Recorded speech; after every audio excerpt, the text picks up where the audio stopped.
दीपावली आती है, हमारे पड़ोस की भाभी जी शॉपिंग के लिए बाजार चली गई। अब वो बाजार में शॉपिंग कर रही थी तो एक मनचले ने क्या करा, उनके पास में सूतली बम को आग लगा दी। पलीता सुलगने लगा।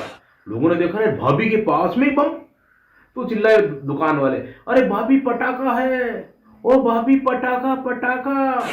भाभी शर्मा के बोली, अब कहाँ पटाखा, पटाखा तो मैं कॉलेज के टाइम में थी। पीछे एक बुढ़ा भी चल रहा था, वो वहां शॉपिंग कर रहा था। बुढ़ा बोला, हाँ कोई बात नहीं भाभी, फुलझड़ी तो अभी भी हो। भाभी बोली, बाबूजी अब आपके दिए में तेल खत्म हो गया है, क्वारंटाइन हो जाइए। बाजार का ये हाल है। और जब हम लोग बाजार में खरीदारी करने जाते हैं, जैसे मान लो कलर करने के लिए पेंट लेने जाएं, तो हम पेंट की क्वालिटी नहीं देखते, ये देखते हैं इसकी बाल्टी कैसी है, बड़ी है या मजबूत भी है कि नहीं, अगली दिवाली तक तो चल जाएगी ना। और एक वाकया तो ऐसा हुआ, चिंटू अपनी मम्मी को बोला, मम्मी इस बार दीपावली के पटाखे सामने वाली बिल्डिंग से खरीदेंगे। मम्मी बोली, बेटा वो तो गर्ल्स हॉस्टल है। तो बोला, नहीं पापा है ना, फोन पे अपने दोस्त को कह रहे थे कि सामने वाली बिल्डिंग में शानदार पटाखे आए हुए हैं। और जब दीपावली पर साफ सफाई की बात चली तो गुप्ता जी बोले, यार कौन बाजार में कलर के पैसे खरीदे, खर्च करेगा, खुद ही घर पे कलर कर लेंगे। तो वो घर पे कलर कर रहे थे सीढ़ी पर चढ़कर। गुप्ता जी बोली, यार ज्यादा टाइम नहीं लगे तो मैं भी पड़ोस की दीवार पोत दूं। उसने कहा, सुनो चिंटू के पापा, ये कलर का ब्रूश टाइट पकड़ लेना, मैं सीढ़ी हटा रही हूँ, पड़ोस की कमरे में पुताई करूंगी।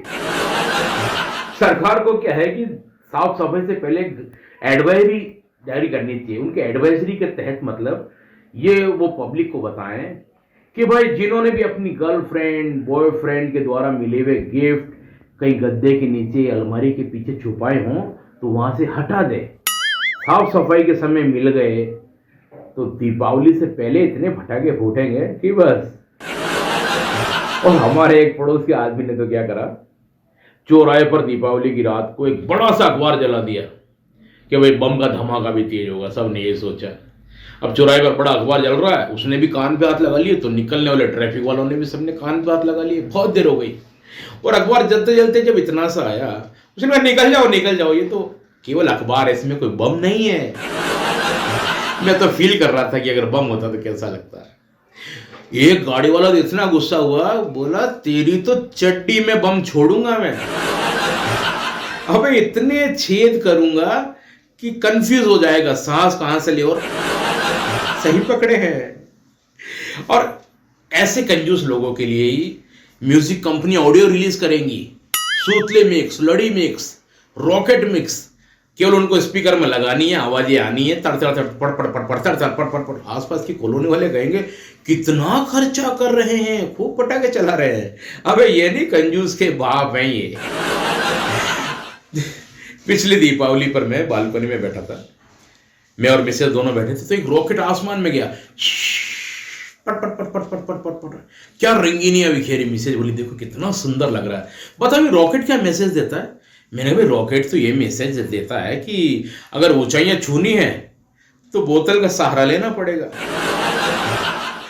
बोलिए, हाँ आपने तो कहा था मैं हाथ भी नहीं लगाऊंगा, दीपावली आते फिर बोतल की बात करने लगे। कह रहे, कहाँ बोतल की बात कर रहा हूं, बोतल जरूरी है, नहीं तो बच्चे रॉकेट कहां से छुड़ाएंगे। तुम क्या चाहती हो, बच्चे ऊंचाई ना देखें? और बहुत से लोग तो जब पटाखा छुड़ाते हैं, बड़ा सूतली बम या गंगा जमुना जो भी उनका है ब्रांड, वो छुड़ाते हैं और अचानक वो थोड़ा सा जल के फुस हो जाता है, तो दौड़ के उसको पैर से ऐसे कुचलते हैं जैसे कोई आतंकवादियों का खतरनाक बम उन्होंने डिफ्यूज कर दिया।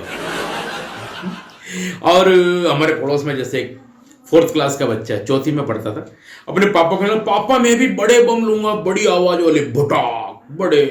अरे नहीं बेटा तो छोटा, नहीं पापा बड़े। अब पापा गुस्से में आगे बोले, चड्डी फट जाएगी धमाके से, पर सलामी तोप की हिलेगा।